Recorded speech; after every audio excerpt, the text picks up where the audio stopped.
आज कह रहे साहब वो तो कई लाख करोड़ जमीन है। क्या मोदी जी लाए थे? मोदी जी ने अपने मामा जी के घर से वक्फ बोर्ड में जमीन दी थी क्या? भाई किसकी जमीन है वो? वक्फ बोर्ड की जमीन है। जब विजयपुरा में किसानों की जमीन वक्फ के नाम कर रहे थे तो वो क्या सोनिया गांधी इटली से बांध कर लाई थी क्या जमीन? पूछना चाहता हूँ कि 1500 साल पुराना शिव मंदिर जब घोषित कर दिया वक्फ की जमीन तमिलनाडु में तो सोनिया गांधी के गांव से आया था क्या वो मंदिर? आपको इतना भी लिहाज नहीं है कि दूसरे पैनलिस्ट को बोलोगे यार? ये तो भागना हो गया, ये तो भागना हो गया। जवाब नहीं है कांग्रेस पार्टी मुझे बैठिए मुझे आपसे सवाल करना है। 1 मिनट सर रुक जाइए। चलिए बहुत देखिए आप जैसे बहुत देख लेंगे और जिस तरह से मन करे उस तरह से देख लेना। पार्लियामेंट जिस तरह से मन करे उस तरह से देख लेना और जहां मन करे वहां देख लेना।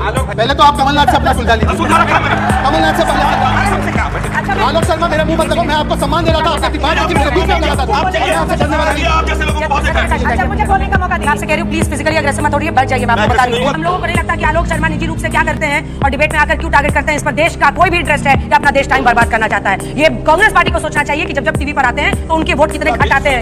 आलोक शर्मा जी का तो शब्द होता है लगातार कि मामा जी के घर से लाए थे, दादाजी के घर से लाए थे, फलना के घर से लाए थे। ये कांग्रेस पार्टी किसके घर से आई थी और किसके लिए जमीन लेकर आई थी? आलोक शर्मा जी नहीं बताएंगे। कैसा दौर है आलोक शर्मा जी? बुद्धि फिर गई है कांग्रेस की। देश कहता कुछ और है, कांग्रेस समझता कुछ और। आप शारीरिक रूप से भी अग्रेसिव होकर डिबेट में जिस तरह से व्यवहार करते हैं ये शर्मनाक है और मैं इसको पूरी तरह से अपोज करती हूँ। हर किसी के बारे में आपने बोला। अब आप देखिए सवाल यह है कि आपको यहाँ पर कितना कंटिन्यू करना चाहिए। चैनल को कॉल लेना होगा क्योंकि मेरे लिए बहुत मुश्किल हो रहा है इसमें इसको कंटिन्यू करना। I am really sorry. इस तरह के व्यक्ति को झेलने के लिए मैं मजबूर नहीं हूँ जो इस तरह से मुझे फिजिकली और वर्बली अब्यूज करे मेरे शो में। और अभी तो रुको। आलोक शर्मा जी मोर्चा संभालिए। विपक्ष की तरफ से क्या स्ट्रेटजी बन रही है, क्या करने वाले हैं आप लोग? कल लोकसभा में बिल पेश होगा, इनकी तो स्पीकर्स की भी लिस्ट आ गई है। ये बिल बड़ा खराब था।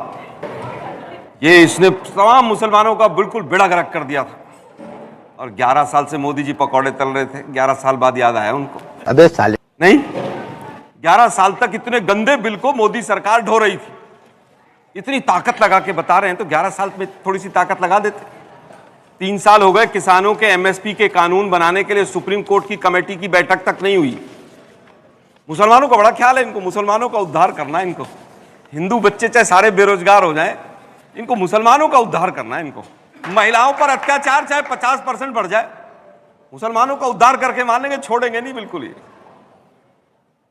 चाहे महिलाओं के ऊपर हो चाहे SC ST के ऊपर हो, तमाम अत्याचार चाहे 50% 60% बढ़ जाए, किसानों की आत्महत्या बढ़ जाए, किसी चीज से कोई मतलब नहीं है। चीन कब्जा कर ले हमारी भूमि पे, क्लीन चिट दे देंगे, पर मुसलमानों का उद्धार करके मानेंगे, छोड़ेंगे नहीं बिल्कुल। चल झूठा। चलिए ठीक है डॉक्टर जोत साहब जल्दी से जल्दी बोलिए ना, इतना धीरे धीरे। अरे मैं बहुत भारी बात कह रहा हूँ। 9 लोग बैठे हुए हैं, भारी तो आप भारी बात कह रहा हूँ कि आपने तैयारी की बात की। तैयारी सबसे ज्यादा किसने किया है? हिंदुस्तान के किसी चैनल को उठा के देख लीजिए, पता चल जाएगा कौन सबसे ज्यादा तैयारी में। तेरा तो गेम बजाना पड़े। सिर्फ एक बात वापस आता हूं, ये अगर ट्रांसपेरेंसी लाना चाहते हैं, अकाउंटेबिलिटी लाना चाहते हैं, कोई भी उसका विरोध नहीं करेगा, उसका सब स्वागत करेंगे। सच्चर कमेटी की रिकमेंडेशंस आई 2011-10 में, उसमें बिल पे चर्चा शुरू हुई। 13 में बिल जेपीसी के माध्यम से पास हुआ। बीजेपी ने भी उसमें समर्थन दिया, बीजेपी के साथियों ने भी समर्थन दिया और उसी के आधार पर तमाम चीजें हुई। आज कह रहे साहब वो तो कई लाख करोड़ जमीन है। क्या मोदी जी लाए थे? मोदी जी ने अपने मामा जी के घर से वक्फ बोर्ड में जमीन दी थी क्या? अभी बताता है भाई, अभी बताता है। अभी तूने क्लिक किया ना, अभी बताता है। अरे भाई किसकी जमीन है? वो वक्फ बोर्ड की जमीन है। ठीक है चलिए आपने दूसरा एक और दूसरा। अब ये आप रुक जाइए वेट फॉर योर टर्न। एक सेकंड नो 293 -16 -12। अरे व्यक्तिगत टिप्पणियां प्रधानमंत्री पे की व्यक्तिगत गई, की बात जवाब नहीं है देना भाई, दीजिए। एक व्यक्तिगत की बात मैं जवाब देना वो चाहता जमीन हूं। किसकी है? प्लीज मैं जवाब देना चाहता हूं। चैनल यही बता रहा है अंजना जी मुझे अवसर दीजिए, आपने उनको पूरा अवसर दिया। व्यक्तिगत होने का मैंने किसी के ऊपर टिप्पणी नहीं। अरे भाई सरकार ने तो नहीं दी। आप मुझे 10 सेकंड का मौका। अगर सरकार ने दी पूरा कीजिए जल्दी। मैं फिर दूसरी बात ये कहना चाहूंगा, जल्दी बोलिए, बाकियों का टाइम है। सवाल पूछ रहा हूं कि 11 साल तक पहला सवाल है, अगर ये इतना इंपॉर्टेंट बिल था तो 11 साल तक दोनों का जवाब के ऊपर बैठे रहे। जल्दी से दूसरी चीज इन्होंने कहा महिलाओं को जोड़ेंगे। क्या वर्तमान में वक्फ बोर्ड में महिलाओं की मेंबर नहीं हो सकती है? मैं जवाब दे रहा हूं। अब जवाब हो सकती है कि नहीं? हाँ या ना बता दीजिए भाई। ठीक है जवाब दे रहे हैं, आप रुक जाइए, जवाब दीजिए। ये जब विजयपुरा में किसानों की जमीन वक्फ के नाम कर रहे थे तो वो क्या सोनिया गांधी इटली से बांध कर लाई थी क्या जमीन? 1500 साल पुराना शिव का मंदिर वक्त के नाम कर रहे हैं। अभी बीच में नहीं बोलेंगे, अंजना जी बीच में नहीं बोलेंगे। अंजना जी रोकिए, रोकिए अंजना जी, रोकिए अंजना जी, आपका काम है आपका घर में रोकना। आलोक जी रुकिए। अंजना जी रोकने का काम है आपका। अंजना जी रोकने का काम आपका है। अंजना जी आपका काम है रोकने का। मैं आपसे आग्रह कर रहा हूँ। मैं उनका मुंह नहीं दबा सकती हूँ लेकिन उनसे विनती कर रही हूँ। मेरा भी गला फिर मत दबाइए। हाँ मैं नहीं दबा रही, बीच में बोलूंगा, बीच में मत बोलिए, चुप रहिए। मैं पूछना चाहता हूँ कि 1500 साल पुराना शिव मंदिर जब घोषित कर दिया वक्फ की जमीन तमिलनाडु में तो सोनिया गांधी के गांव से आया था क्या वो मंदिर? नहीं। और आखिरी बात सुन लीजिए, आप बीच में मत बोलिए, बीच में मत बोलिए, बीच में मत लगा रहता है सुप्रिया बोलिए, सीनियर की तरह। चलिए वापस आइए टॉपिक पे, वापस टॉपिक पे रुकिए आइए।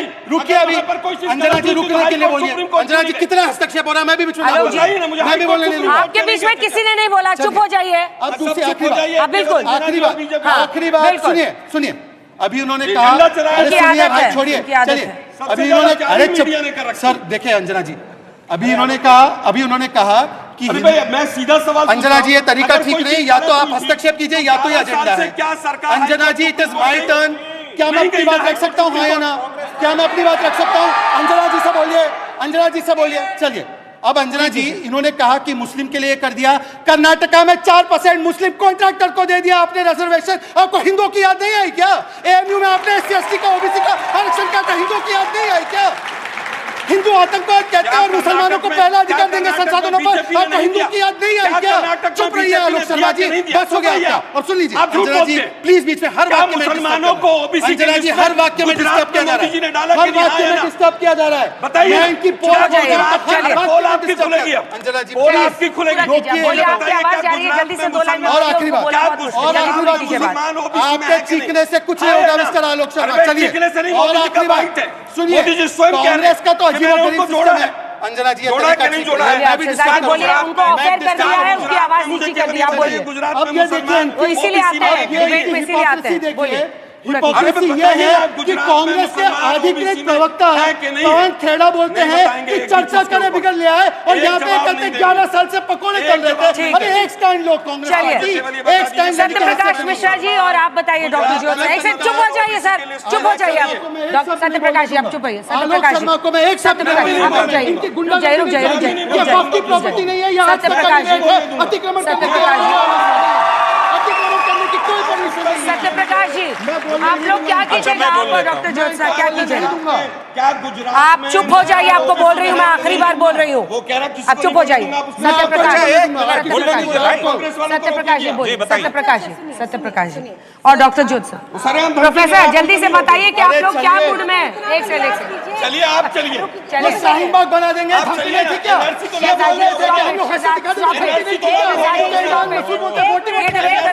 मैं यहाँ से चली जाती हूँ, प्लीज रिमूव दिस मैन। इनको बोलिए, आपको इतना भी लिहाज नहीं है कि दूसरे पैनलिस्ट को बोलोगे आप? कर लीजिए। ये तो भागना हो गया, ये तो भागना हो गया। चलो जवाब नहीं है कांग्रेस पर। बैठिए मुझे आपसे सवाल करना है। आपसे सवाल करना है मुझे। बीजेपी का प्रवक्ता सरेआम धमकी दे रहा है कि मैं बोलने नहीं दूंगा। मुझे आपसे सवाल करना है, एक मिनट सर रुक जाइए। चलिए नहीं, चलिए बहुत देखे आप जैसे बहुत देखे मैंने। अब जिस तरह से मन करे उस तरह से देख लेना। कल पार्लियामेंट जिस तरह से मन करे उस तरह से देख लेना, और जहाँ मन करे वहाँ देख लेना। आलोक भाई अच्छा सुनिए सर, सीनियर है सर। पहले तो आप कमलनाथ से अपना सुलझा लीजिए। सुलझा रखा है मैंने, कमलनाथ से पहले सुलझा लीजिए। हमसे क्या बैठिए। अच्छा मैं आलोक शर्मा मेरा मुंह मत लगो, मैं आपको सम्मान दे रहा था, आपने अपनी बात रखी, मेरे बीच में आप लगातार बोल, आप और मैं आपसे डरने वाला नहीं हूं। आप जैसे लोगों को बहुत देखा है। अच्छा मुझे बोलने का मौका मैं दीजिए। आपसे कह रही हूँ प्लीज फिजिकली अग्रेसिव मत होइए, बैठ जाइए, मैं आपको बता रही हूँ। इनको एक पसमानदा मुसलमान नहीं भाता, मैं पसमानदा हूँ, इसलिए मुझे गाली देते हैं। मुझे बोलने अब आप तो इतना ही चुप हो जाइए, फिजिकली अग्रेसिव हो रहे हैं आप। गजब बेइज्जती है। जय हिंद दोस्तों, जैसा कि वीडियो में आपने देखा बहुत ही बेस्ट डिबेट शो चल रही थी, और डिबेट शो में अंजना ओम कश्यप ऐसा सवाल पूछती हैं कि सामने वाला बंदा या तो गुगली होकर बोल्ड हो जाए या उस सवालों के जवाब में फंस जाए और उसे वहाँ से भागना ही पड़ता है, क्योंकि जिसने कोई गलती नहीं की है वो भाग नहीं सकता। जो गलती करेगा वो सवालों से छुपने के लिए और सवालों को जवाब ना देना पड़े तो वो ऐसा करते हैं, जो डिबेट शो के छोड़कर जो भाग जाते हैं। और जब शहजाद पूनावाला ने कांग्रेसी प्रवक्ता को अच्छे से रोस्ट और अच्छे से धोया तो उनका इस डिबेट शो को छोड़कर भागना लगभग तय था। जिन्हें कुछ नहीं पता होता है, जो वक्फ बोर्ड पे जो कांग्रेसी ज्ञान दे रहे थे, जब उन्हें सामने वाले की तरफ से तगड़ा रोस्ट किया गया, तगड़ा जवाब दिया गया कि क्या आपके कांग्रेस के अध्यक्ष क्या वक्फ बोर्ड में जितनी भी ज़मीन दान में मिली है क्या उन्हें अपने घर से लाई थी जो उन्होंने उसे दे दी। ये सवाल सुनते ही कांग्रेसी प्रवक्ता डिबेट छोड़कर भाग खड़े हुए। तो क्या कहना है आपका शहजाद पूनावाला के इस हाजिर जवाबी पर? अगर आप भी इन्हें एक अच्छा प्रवक्ता मानते हैं तो ज़रूर इस वीडियो को लाइक और सब्सक्राइब कीजिए। मिलते हैं अगली वीडियो में। जय हिंद।